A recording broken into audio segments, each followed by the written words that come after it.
because there's a bunch of strangers in this room they don't know, you know? And I made sure that like, and again, I love having speakers and other people, but I wanted them to feel safe with me. Industry do events for us to do 2.2 million in a day, I knew I had not only an incredible event, but an incredible offer. It's another vibration to be able to hug someone and be there for them and look them in the eyes and just like, they can feel you. The future of marketing is going omnichannel. Before we go into the interview, there's something I want to talk to you about. If you are in business, you may have realized in order for you to sell anything, you need to build relationships first. The past 5 years, what I have found, the easiest way to build relationships is through online events. And I actually have written a book about it, High Converting Online Events. How to create, promote, and monetize your online event. Also put the exact framework behind how to make that happen. If you want to build your business using the power of online events, you can grab a copy. I'm going to put a link in the description of this episode. You can go ahead and grab it, and let's go to the episode. I got so hangry and hungry at the same time.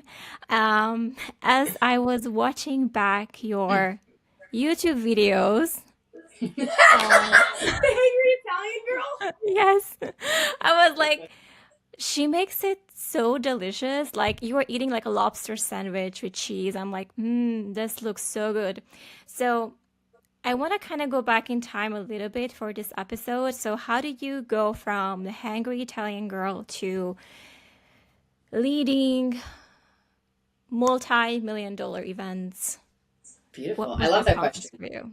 Cool. I actually I got a whole spiel. I think that everything in life is destiny, right? And so for me, I was always willing to really figure out what is my passion. And so I don't know if you know this, but I had an accident. A glass exploded in my hand while I was waitressing. And I always had a passion for food. So I was in school for mental health psychology because I knew I wanted to help people. I was also going to EMT school. So I was riding the ambulance. I passed that with a 98 and I was going to go become a therapist.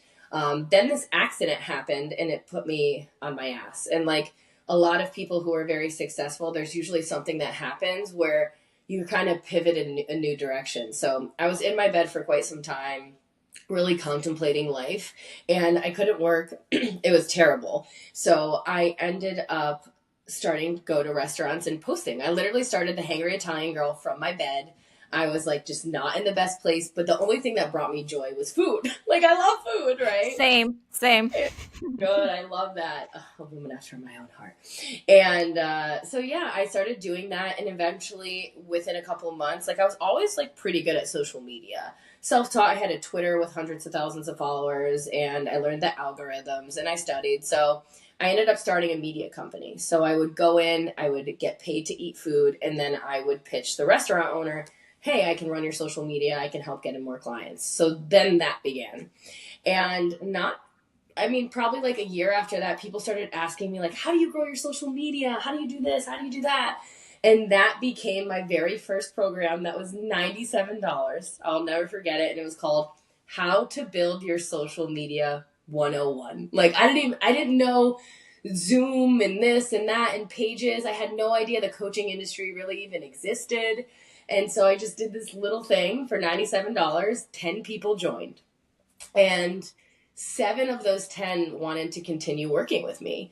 So I ended up starting one-on-one coaching, which I really didn't know at the time what I was doing. And one of those 7 women that I charged $1,500 for coaching at the time, now I'm $120,000, went on to make 6 figures within a couple of months. So I knew I was onto something.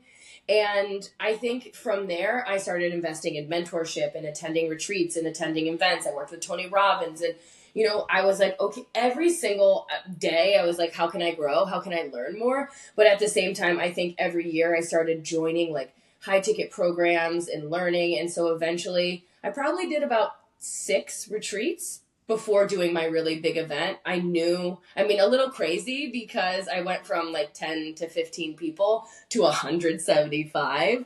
But to me, it's not about the numbers. It's mastering what are you teaching? Are you embodiment of these teachings? Or do you really care? Are you mission over money? And then the money comes. And so that was really the journey of how I went from the food to the media company to coaching and then really to everything that I do today. I love that. And actually, that was exactly what I was noting as you were speaking. I literally just noted, love that. Like, like I was supposed to write like some kind of keywords for me to ask the next question, but I'm like, no, I'm just gonna say I love that. But I especially love the fact that you were putting yourself out there. Like you sound like that type of grindy entrepreneur that is like out there doing it, putting yourself out there because pitching restaurants and then becoming a client. I think that's just so brave. I don't know if you consider yourself brave, but I think that's just such a brave move.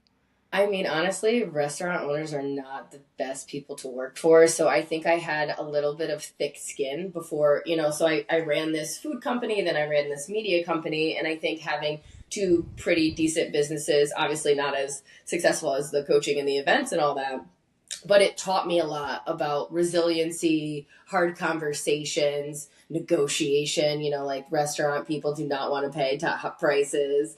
But I would, at first, the first couple of months, I'd be like, oh, you want to do it for 1,000? Okay, 500 and this. And then I learned to walk into a restaurant with my head held high and like, this is the price or I'm out. And so I think there were so many tools and skills that I learned through those two companies to then walk in and become a mentor and start a successful company because I had already had so much experience. Yeah, and it was so important, I guess, in that journey. So you talked about attending to Tony Robbins' events and then obviously organizing Meant for Magic. Mm-hmm. What did you take away from those events that you wanted to make your event exceptional, especially because you're dropping hundreds of thousands of dollars before the event is even like sold out, right? That's actually a really good question. So I've probably attended, if I had to take a guesstimate, over 50 events and retreats. And so I would go to events and honestly, in my head, I would be like, I love this. This is not a vibe. I love this. This is not a vibe. And so I would pull things here and there, but to be full transparent, like, for example, a lot of events I went to, the food was like, women need to be nourished. Not that men don't, for the record, right? But like, when we're going all day long, we want to feel safe. We want to feel seen. We want to feel nourished to be able to be in a room. And so there were like things that I noticed where I'm like, this is not conducive for the women in the room that I'm doing. So, eat with Tony Robbins. And I love the whole experience, but it starts at like 8, 9 in the morning and goes to like 3 a.m. And for a lot of the women I noticed more are like dozing off or getting tired. And I'm like, that's too long for me. So there were things that I'm like, oh, I love this. I love this signage. And so I just learned so much around the experiences that really lit me up, the things that I loved, and then the things that I was like, I am going to improve this experience. And so I know that most people do not drop close to 600,000 on their first event. It's a very ballsy move, and I knew that I wanted to not just be the best. I wanted to have the best. Between my food, I think we spent over $100,000 just on food for the event, but everyone's like, oh my God, this is so yummy. This is so great. But the decor, we decked out that room in lights and sparkles, like the signage and the team that I had there. I took care of all of my team's flights, all of my team's rooms, made sure they were at their highest so they could serve all the people that were coming in. We had just so much that I feel like kind of gets missed at events where it's one thing where someone has to wait really long or they don't feel like the food's that great or their allergies aren't met. We make sure that we're not just, I love to eat meat, but I made sure that people who are gluten-free or they're vegan or they're this, that we had something for everyone, So I think that all these events showed me just as much as what like I enjoy and I like, but also what not to do. Mm-hmm. I love that. And I love especially the care that you put into and the thought that you put into that. When you were doing all these, preparations for the event and especially like dropping close to 600K on it, were you like family members like, are you okay? Like, is this, Yeah. I actually had one of my mentors say to me, you don't need to spend this much. Like, this is over the top because most people wouldn't invest at that level, you know? And yes, a lot of people were like, what if you don't make it back? Like, what if this, what if that? I can actually tell you, I don't know if you're aware of this. I walked in the room in the green. So I walked in the room already making $600,000 before I stepped foot on that stage. I pre-sold what I was selling at the event to people. We had so many people who wanted to sponsor the event and speak at the event, which cost money. And between the ticket sales and all that, like I was in the room golden. And so I didn't have any fear in my body. There's no pressure that I needed to sell something there, although we do pitch at the event. It felt really good, but I knew, and I'm just going to speak for myself here. I have a rather like bougie taste, right? Like I want to feel like I'm going in a room and I'm being taken care of. All my senses are delighted that I'm spending this money to not only on the ticket, but I'm coming here, I'm traveling here, I'm staying here, I'm taking time out of my family or whatever I'm doing in my life and my company. You know, I wanted to make sure that it was over the top. And I had Tony Robbins' #1 sales guy come and he said, this is the best event I've ever attended. Eli? I think I saw Yes. Eli on your picture. Yeah, that's what he said. He was like, you are going to do events better than Tony Robbins. Like, this is incredible. That's what he said to me. That's so nice. Such a huge compliment. And Yeah. you know what I love when you said that you already pre-sold and you already made 600K back? Was that an intentional choice, or you were like, I just don't want to feel the pressure of like I need to sell to make like ROI on this? Honestly, no. The funny thing is, like, I wasn't even gonna sell to anyone, but like people knew I was making a pitch, and some of my clients who already were working with me was like, what are you pitching? And I was like, oh, this year-long thing. And they're like, give me the deets. And so I ended up just telling a handful of people about it prior, and I gave them a small discount and a little bit of a payment plan if they wanted to not pay in full. And they were like, I'm in. One woman signed up, one of my she's one of my bougie clients. She signed up 8 months before the event. 8 months before the event. I had no details about the pitch.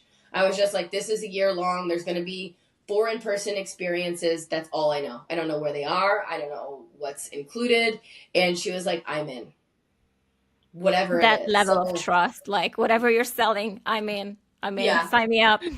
Yeah. Love that. And so, I had a lot of clients that I worked with that loved me, my work, my team. My year-long program is not just me. It's my whole team. There are like 10 calls a month that they get and 4 in-person experiences. Again, a lot of people don't give that much. But for the price that I was charging, I was like, I want to make sure they're met money-wise, love-wise, mindset-wise, tech-wise, OBM-wise, event-wise. We have my event planner trains in my program once a month. So to me, it was a no-brainer steal kind of pitch. But at the same time, I think that I have developed such a level of trust with clients, and also the people I had, and I want to say this too for everyone listening who's planning events and it's like, oh my God, these strangers are coming and they don't know me. I had people that have never heard of me before walk in my room, love the experience, and pay me $120,000 in full, $60,000 or $30,000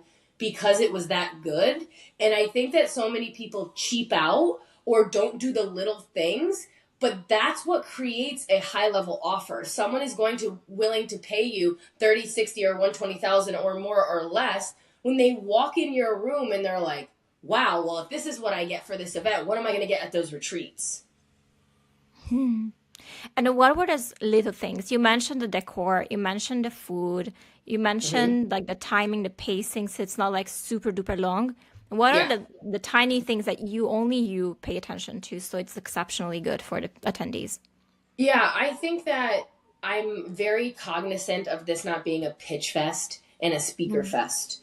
So the run of show, curating all of the experiences at my event, like day 1 is release, day 2 is rewire, and day 3 is recreate, right? So I made very sure that everything flowed and everything made sense. So, day 1 is like, we're doing breath work, we're doing inner child healing, we're allowing them to open their hearts to feel safe there because there's a bunch of strangers in this room they don't know, and I made sure that like, and again, I love having speakers and other people, but I wanted them to feel safe with me and the agenda in the room. I think that was the way I curated every last teaching. Everything kind of built on each other. So it was like you were ready and excited for that next thing, where you weren't bored out of your mind, or just like, I've been to events where it's like 10 speakers in a row. None of them are, it's like random, random, random, random. So, and again, sometimes that's really great depending on what everyone desires. But I think having the run of show in place, everything kind of building on each other, having a couple breaks, having a beautiful lunch, checking in on the room, having an amazing support staff. Like, there's people that I've been to events that don't even pay for like coffee and drinks. Like, we made sure that at the back you have water with lemon, there's a coffee station, there's tea if you need that. Like, even like location wise, I try to say 30, maximum 45 minutes from an airport. I was supposed to go to a retreat. It was 2 hours away from an airport. Like, that's really tiring, when you're traveling. I think that like every last thing I'm looking at, I'm also looking at the hotel itself. Like, how are people going to feel when they walk into this hotel? How are we decorating the hotel? How are we flowing? Even the table setup, right? Where we do group activities. So I wanted round tables where people could look at each other and feel safe to get to know the people at their tables. I mean, I paid, and I don't mind sharing this, I paid 50 something $1,000 for my AV team.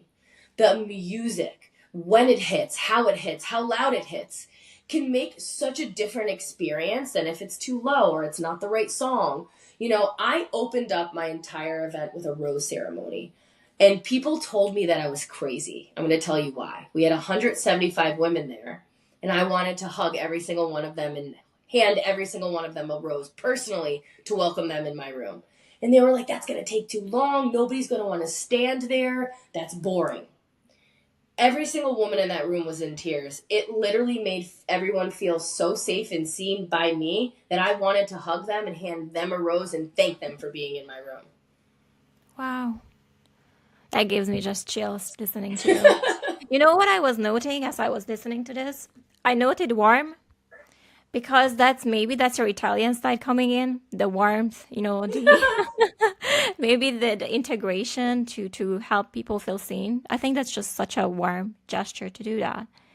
How long the preparation was for an event like that, when the music, the pacing, the decor, like everything had to be, computed into this. Yeah. How long did you prepare for it, or your team? Full transparency, right before this podcast, I was just on with my event team call.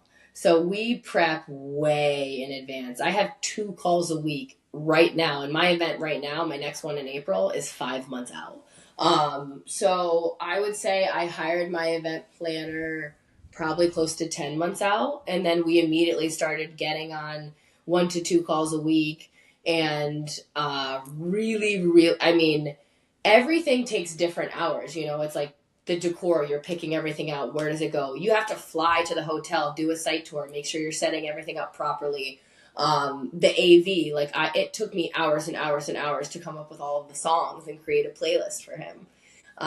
So I can't tell you exactly how many hours, but, for me, even, I'm always starting right away, right after my last event. We started looking at, okay, what's the venue? What's this? We got that within a month after my last event. We already had the venue locked in for my next one. So I'm a Virgo, but I also I believe in over preparing. And I believe that if you want to have an experience for people, that you should not start planning an event over 100 people under 7 to 8 months out minimum. That's so important to learn that, and thank you so much for sharing that. What I wanted to kind of add here is ask about the marketing of the event, because you said you're planning ahead of time. Now, how is the marketing of the event? Because you said you can obviously let us know about what kind of offers you were pitching during the event, but I imagine you also pre-sold. You did some pre-selling for this year's event. Or was that completely scratched? Yeah, let me know. I love that question because it's serendipitous to this podcast. So do you ever look at your memories on Facebook? Yeah, I do. So today I woke up, and at this point last year, we had sold 80 tickets for April. Today we've almost sold 200. Wow. Yeah, so I upped I'm going to do 300 instead of 175. So we really have 100 left to sell, and we have 5 months, which I know we'll do. Last year I did run ads because, again, I ran ads for like 3 months, and we did get a couple sales from ads. I loved it. But for me, like, a huge part of me is that organic marketing as well. And you're going to want to, if anyone is listening and they're like, I want to prep an event, you should raise the price every couple of bits, right? So I initially, for the people who attended the event in April, they had a very low price. Like, well, I don't think this is all opinionated, right? How low things are. But to come again, Like an early bird, like a super early bird type of deal. Like stupid early bird, right? And stupid early bird. Love that. We went, I think we did like a month after the event. We brought a stupid early bird to the public. And then like right now, on Monday, the price raises a little bit again. And then we'll probably raise the price again at some point in January. And then if we aren't sold out by March 1st, we'll raise it again. So for me, I raise about every 60 to 90 days. You're always going to look at, and like, you need to be smart. So like, if you've sold 5 tickets, you probably shouldn't raise your price yet, you know? But if things are selling well as time goes on, you want to continue to raise the price. So at this point, we've sold almost 200. We literally only have like 17 VIP tickets left. But again, you know, this time around, I started a little bit earlier. So that was step one, but I also had footage, right? So, and testimonials, which I didn't have last time. So I had never done a big event. So for someone who's new to this, you have to really get creative with your copy online, because you see the vision, but there's no photos, there's no testimonials. So everybody else can't see the vision. And so I must have posted 100 times about this event, you know? So it was, what's the experience in the room going to be like? What's it going to be like to be with all your sisters? What are they learning? Who are they going to be after? You know, so you want to split it up into all kinds of different posts and really hit all senses, all the things that someone's going to experience in a room. You know, even some of my copy was around my experience as an event, why I think it's so important to get in a room. And I do think the industry is going to be moving into more in-person stuff. I'm seeing in-person just pop up now, which is why I actually decided to buy a 7-acre home and like host some people there, stuff like that. But I see a lot of people get discouraged and then stop posting. And it's like, it's not over till like the day before your event is when you should shut up about it if it's not full. Yeah, that's so important. And so is it organic? Is it on Facebook, on Instagram? And then you said you had some paid ads running last year. Do you do email marketing as well? What are the channels that you are utilizing to market the event? So I started ads a little later. I wanted to see what I could do organically. I think we did about 100 organically before I started ads. I don't know my exact numbers on ads yet. I'd have to look at my doc. But we sold. So I have to say this too, because there's 2 kinds of ads. I just want to say this really quickly. There's cold ads, and then there's ads to retarget the people who already clicked. So our best performers were retargeting ads, where someone went to my page, didn't check out yet. So we did have a couple of cold ads, don't get me wrong, but it was mainly my people who just needed to be reminded. And it's so much less work for me to have to do. So I think we ran ads for about 3 months, and I loved them. It was just so great. You don't have to keep posting over and over again. And, you know, it's kind of just being put back in their face because they clicked. So I was doing sending of emails, Instagram, and Facebook. Those are my 3 channels. I would say personally, Facebook is my favorite. I have a group called Met for Magic, and I also I probably have about like 10,000 people on my personal profile. You know, I'm really like someone who loves to post, someone who is great at creating content and copy. Obviously, I teach this for a living, so I hope I'm good at it.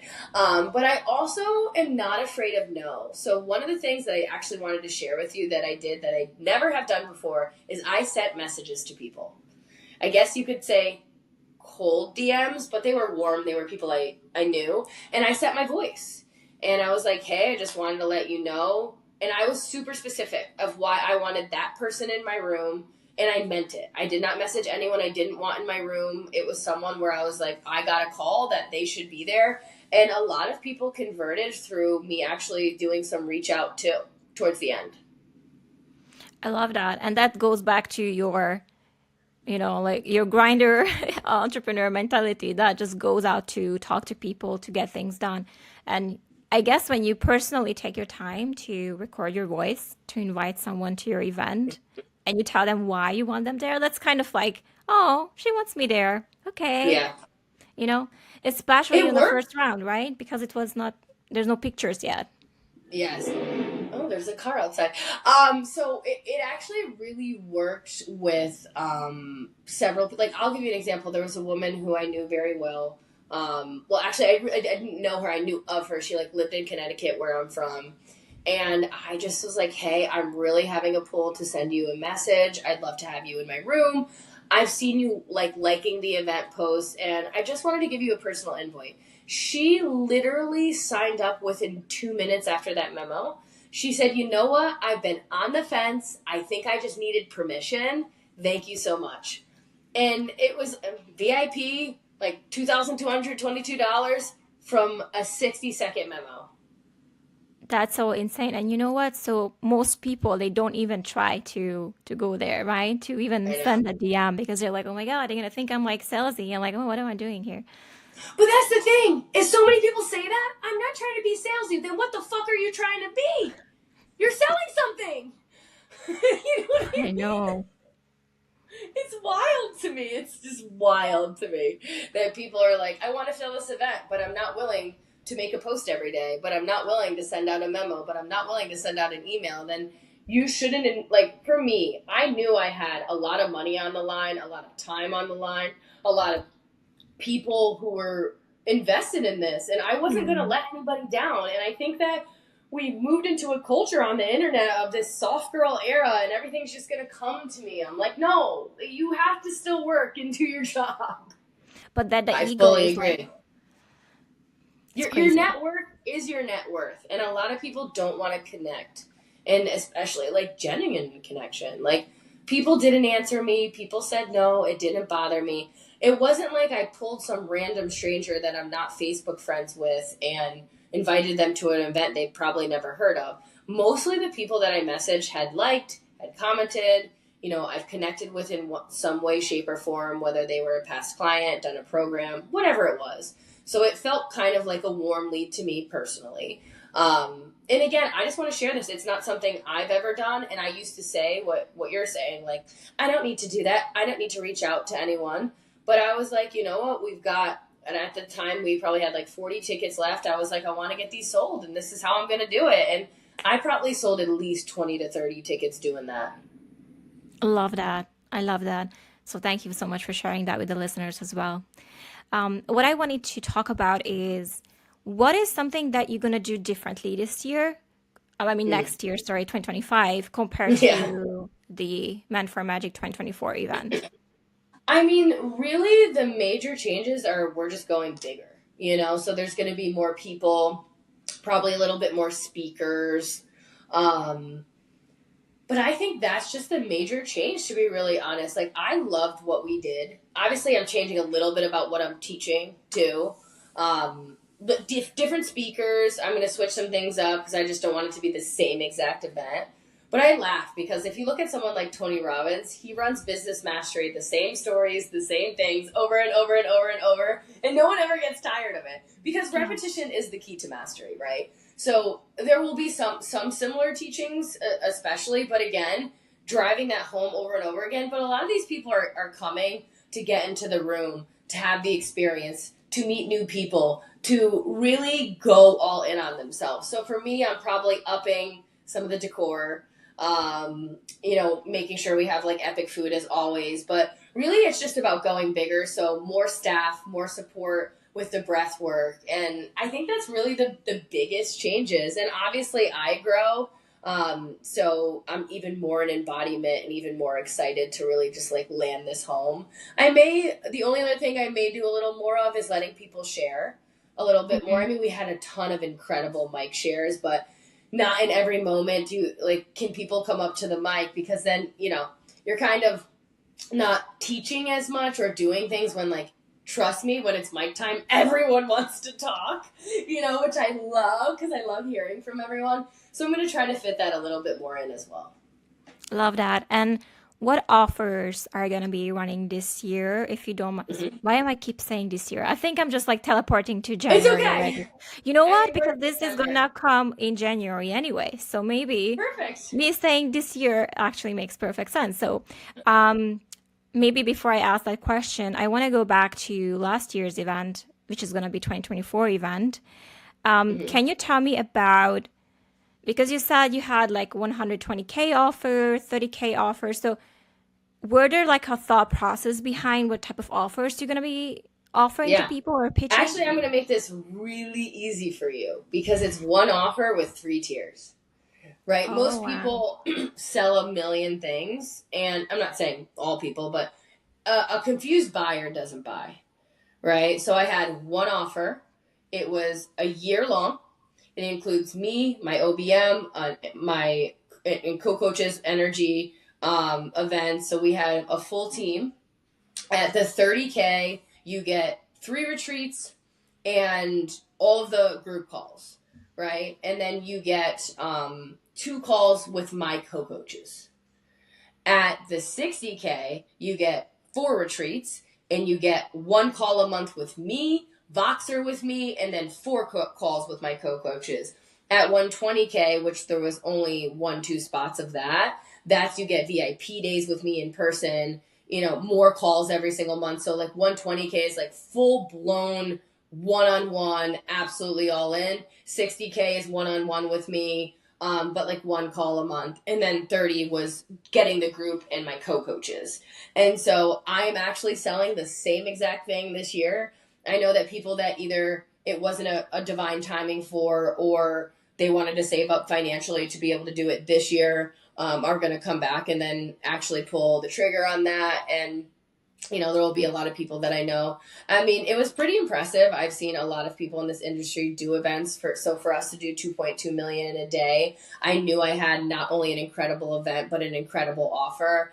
And again, the offer really talked to so many different people. We have women in nonprofit, we have coaches and mentors, we have people running ads, we have someone who does a weed dispensary, we have just like so many different women inside the container. There's health, there's love, there's this, there's that. And I think it's just because we hit every avenue with our pitch. It was like, I'm teaching social media and business, but we're also teaching mindset and body. We're teaching energy. We're teaching communication. And I have my entire team who helped me create my multi-millions beside me. So it's not just about me. I think that's a big thing that sets me apart from a lot of people is it's not the me show. And it never was destined to be. Like, do I love being on that stage? Am I the main person on that stage? Absolutely. Do people want to work with me one-on-one? Absolutely. That's why they're going to pay those higher prices. And those 2 tiers sold out like that. I actually ended up taking on extra people in those tiers because people were like screaming down my door to work with me one-on-one. But I always wanted to create a community of women. Like the women, we have 52 people on the container, and it literally is like they're all best friends. It's just incredible. I love that. And how big is your team, if you don't mind sharing? Because you said it's not just you, it's also your team, and they are Yeah. obviously very smart people. So there is my OBM. I actually have 2 of them now. So that's like the tech, the sales pages, the emails, the contracts, all of that. And then there is my energy coach. So she does all things intuition, frequency, energy, body scans, all of that. So she also, works with mindset as well. And then we have my event planner.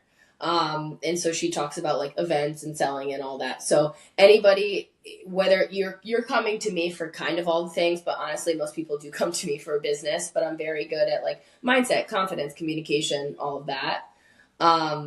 But you have someone who really focuses on frequency and energy and intuition, someone who's doing the back end, the tech, all of that, and then someone who's doing the events. So I think that in the container, there's nothing that's untouched. Was it hard to curate that type of team? to be honest, my energy coach is my best friend who first was a client. We ended up becoming friends, and we did a retreat together actually last year. And I was like, it was like we were made to do this. And then I said, you want to be on my team? And it was just like a resounding yes. My OBM that teaches in the container has been with me for 5 years. So I trust her very well. And then my event planner, honestly, she was like so grand slam out of the park with the event that I was like, these people need to know you. They need to know that like there's other ways to do events, you know, very organized, very seamless. And so it was people that I already liked, knew, trusted, that helped me endlessly. And then I was like, of course, I know they can help other people if they want to be on this mission with me. And every single person was just so excited to help all these women. I love that. And can you just talk to me about that 2.2 million day? How was Yeah. that thing? Like, how did you feel? Was this your highest event sale so far? Yeah.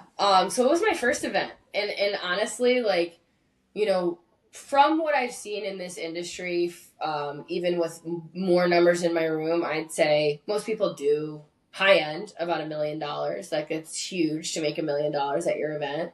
And I don't even know how to explain it because it's like my goal was 4, but also because I'm crazy You and an mean 4 overachiever. million?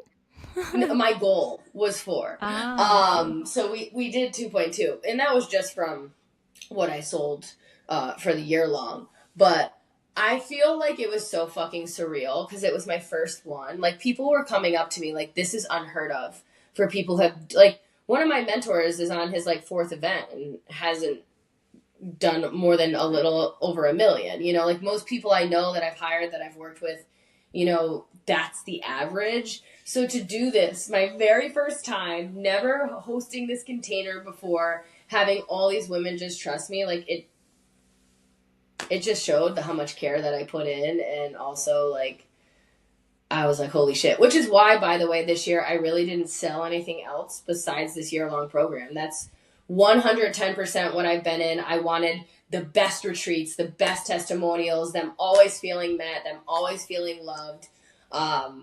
So I probably left a couple million on the table this year, going all in on making sure that by the time I make this pitch again in April, the women in my room who were a part of this year-long container, because I'm pitching it again, can get up and say, that's the best thing since sliced bread. I love that. And so you're going for 4 million for 2025 or trying to hit the 4 goal? I would say that like my exciting stretch out of my ass goal would be 5 million. Nice. I'm gonna be I gotta checking in put it with up. you and see if that happened. Definitely. You know, look, for sure, like next year I'm definitely going to work on other projects. Like I'm going to be creating an Oracle deck and, you know, more passive products and my podcast. Now that I'm moving, it's going to be a lot more VIP days, other retreats. So I'm definitely going to have other things on my docket next year and not only do this container, but it still is always my number one. So I do think 4 to 5 million is absolutely possible. And, you know, I like to play in the quantum of the possibilities of what we can do in the Why world. not? You might as well just get it, you know? Yeah, I'm excited. Well, thank you so much for coming and sharing all of that juicy details about the event. I can tell you care a lot. You know, I think for the next 5 years, in person is going to be my thing. And Mm, there's no level that, like, for anyone listening, that's like, it's another vibration to be able to hug someone and be there for them and look them in the eyes and just like they can feel you. And this is not nice of me to say, but there's so many people posting on the internet, lying off their ass about their income, have no embodiment in what they're doing, don't give a shit. And it's like when someone gets in the room with me, they know, they feel me. mm-hmm. And I feel the same way when sometimes I meet someone that I've been seeing on the internet say blah, blah, blah, blah. And I meet them and I'm like, oh, that's scarcity. That's not the same thing I was feeling over there, you know? And so that's why I do love in-person work. Like you're just able to sense someone so much deeper and really understand like who that person is. And I think you're gonna be coming down with an event company because this is like wedding planner 101 that you're already Yeah. like exceeding, or like in-person events and just like maybe Hmm. going to the realms of doing that. But if you're doing anything in Europe, please let me know because I would love to go, Definitely. you know? I think Yeah, I Europe think is so eventually beautiful. we'll venture there. Definitely doing things out of the country is a little more complicated with like ordering the signs and ordering the decor and all that stuff. But I definitely think it's something we'll definitely do in the next, I would say, 4 years. Did you feel nervous about meeting so many people? Because I don't know, I'm super introverted, so I'm like, I love Yeah. people from a distance, you know, like, "Oh, you're nice, you're nice." I have to be honest with you, no. I will tell you that before I got on stage, my heart was palpitating out of my chest and I was hysterically crying. And I was like, What? what is that? What is happening? What is Did you have a happening? And I panic was, attack or just like a happy crying? no, I was having a panic attack. Oh, Like 110%. And like, I've never really had them before much in my life. But I think that in my true belief, my heart was expanding to hold that room. Like I knew what I was about to walk into, and I was so overjoyed with like love and ecstasy and all these emotions, but it also like felt like my heart was going to beat out of my chest. So it definitely felt like a panic attack. But the second I walked in that room, it stopped. The second I mm, started dancing and I got on the stage, and I was like, thank God, because I thought I was going to pass out. That's what you feel when you're having a panic attack, right? yeah. I don't think I was nervous. I think that for me, I just always want to over deliver. I want to be the best, do the best, make sure everyone's experience is 100 out of 100. So that was just my hope that everything ran smoothly, registration and the food and the event, and that everybody was happy. But no, I think it's funny because I'm a hermit. I'm a Cancer moon and rising, so I definitely like being alone at points, but I'm very good at when it's time to get out on stage, when it's time to get into a room. I'm more than happy to go talk to 100 people. I just, at the end of the day, then need to go in my bath by myself. So how can people find you? I mean, I'll put everything in the description of this episode, but I'll let you Um, share that. so Instagram is Andrea Franco XO.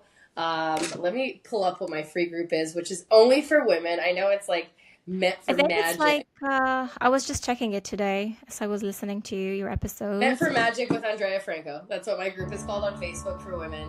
I'm Andrea Franco on Facebook. Those are like the main three things I do. I'm happy to give you like a free training if you want to gift your audience with like a free law of assumption training. If that's what you want to do. And Yeah, yeah, why I not? mean, cool. I'll give you a law of assumption training so they could sign up and learn how to create their destiny and hopefully their dream event if they want to. But yeah, Well, Facebook is my jam. I like when people, you could add me, follow me on there, or join my Facebook group. thank you so much and love all of that and have a good day.